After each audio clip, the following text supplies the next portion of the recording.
Hey, Facebook friends, thanks for joining me in today's podcast. Today I want to share about the Stockdale paradox that Jim Collins talks about in his book, Good to Great. Now, the paradox goes like this. He says, retain faith that you will prevail in the end regardless of the difficulties, and at the same time, confront the most brutal facts of your current reality, whatever they might be. So in other words, if you want to run a successful business, you need to be both realistic and hopeful at the same time. So how does this look? Well, there are going to be moments in your business when things aren't going the way that you need them to go in order for your business to succeed. The sales goals that you were hoping to make this month may not happen. A new employee that you hire may not be as reliable as you hoped they'd be. A new prospect that seemed interested in purchasing your offering may fall through. Your website traffic might drop. There will always be some kind of issue that rises up. Now, what a lot of entrepreneurs and self-employed people and business owners tend to mistakenly do is they revert to what I call this blind, sort of naive faith in the middle of all their challenges.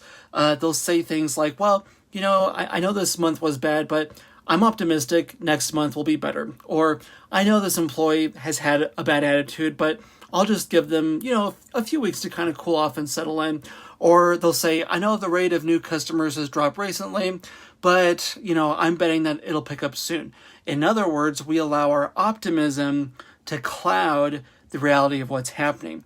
What Jim Collins is saying in his book is that if you're going to be successful, you cannot ignore the red flags and bells sounding that your business there's something wrong in your business. And while being optimistic is a good quality to have, you can definitely misuse it. In fact, many well-meaning entrepreneurs use optimism as a way to stick their heads in the sand and pretend like nothing bad is happening. So instead of using optimism to revert to a state of denial when your business runs into issues, you gotta learn to be positive and realistic. You gotta be willing to dig into the brutal facts, to lift that rug up and to see what's going on underneath that's causing the issues.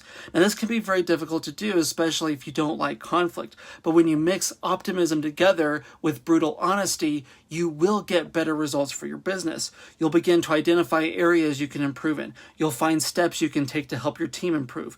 You'll search and find ways to increase customers. You don't want to be overly pessimistic as well, right? You don't want to fall into this mindset of cynicism and, give up when things are challenging.